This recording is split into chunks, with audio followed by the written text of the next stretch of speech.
бізде қандай кәсіп иелері бар, қандай мамандық иелері бар айта қойшы, Жасұлан айта қойшы. Аспазшы, тағы да шаштараз, тағы да қандай мамандық иелері бар? Аспазшы, тағы да дүкенші, мұғалім, дәрігер, өрт сөндіруші, осындай көп мамандық иелері бар. Осы мамандық иелеріне арналған мерекені кәсіби мерекелер деп атайды екенбіз. Біздің мерекелеріміз 3 топқа бөлінеді екен. Ұлттық мереке, кәсіби мереке және кәсіби иелеріне арналған мереке және мемлекеттік мерекелер болып бөлінеді екен. Ұлттық мерекемізге не жатады? Ұлттық мерекемізге айта ғой Жасұлан. жатады. 16 желтоқсан тәуелсіздік алған күніміз және тағы да республика күні, Астана күні ұлттық мерекемізге жатады екен. Ал мемлекеттік мерекелерге қандай мерекелер жатады? Әленұр айта ғой. Наурыз мерекесі, 8 наурыз халықаралық әйелдер күні, айта ғой.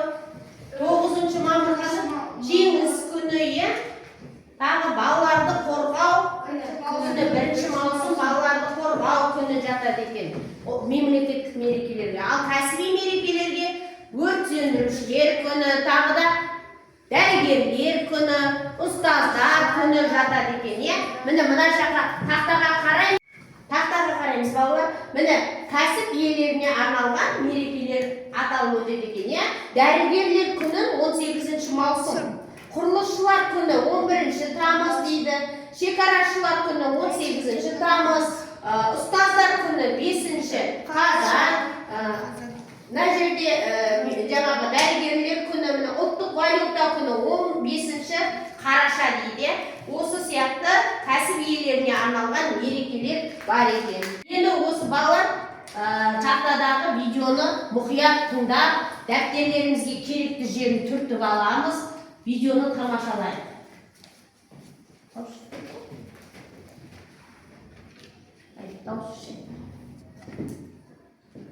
Әлемде өзінің қызықты дәстүрлері мен көптеген түрлі мерекелер бар.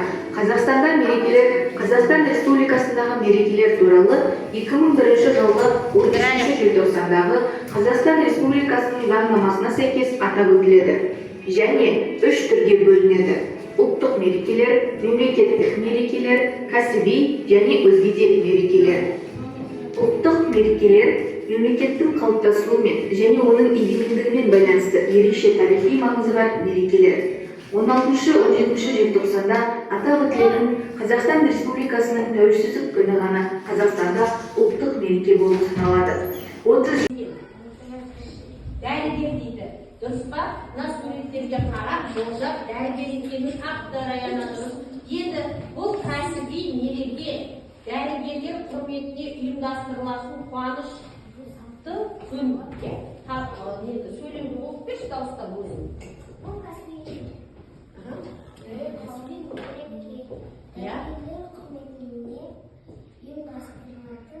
Қуанышты күн дейді. Кәсіби мерекесі 5 қазан ұстаздар күні тойланады.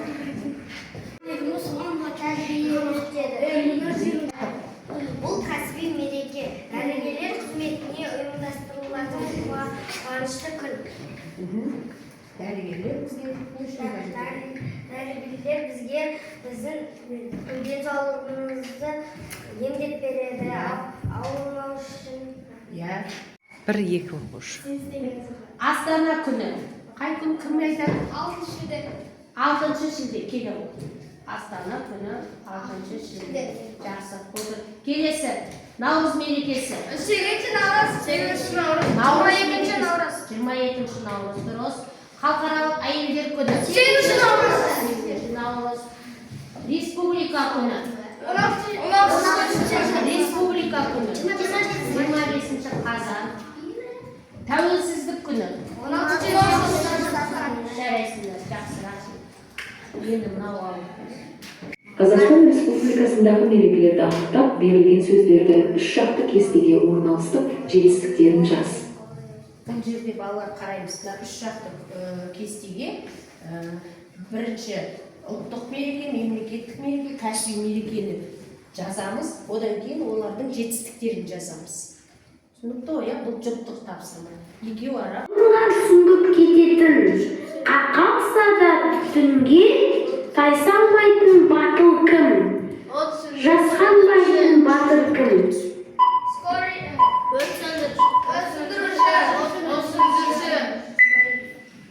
Өрт сөндіруші. Өрнек кеп сәлімдеп тігістерін бүгетін, солбысын жөнінде кім көйлек тігетін?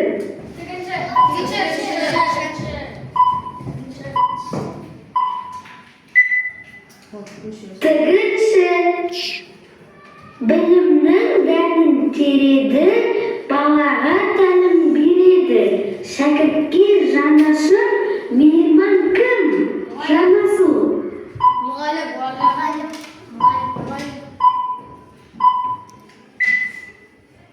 Мұғалім. Экспонат дегеніміз не? Ал кел. Айта ғой Бақытжан Алиев, айта ғой. Көрмедегі зат. Көрмедегі зат.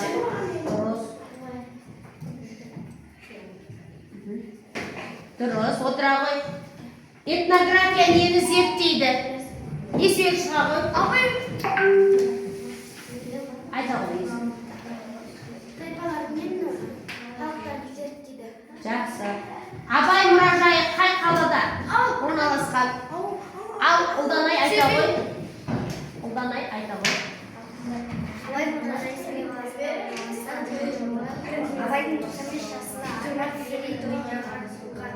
Жақсы.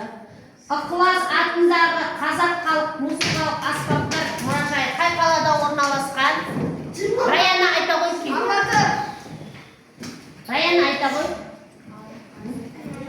Алматы қаласы 1981 жылы ашылған. Онда қандай нелер бар, экспонаттар бар, музыкалық аспаптар бар? Ішінде домбыра, қылшылық, сасы мен сыбызғы, 200 мың астам музыкалық аспаптар сақталынған. Өте жақсы, отыра ғой. Тұңғыш президент мұражайы қай қалада орналасқан, Жасұлан? Тұңғыш президент мұражайы Астана қаласында орналасқан. Онда тұңғыш президенттің өмірбаяндары, қолданған заттары сақталған. Жазбалары сақталған. Жақсы, жарайсың. Бүгінгі сабаққа кері байланысымызды, білім ағашына өз ойларымызды жазып, алмаларымызды жапсыра қойдық.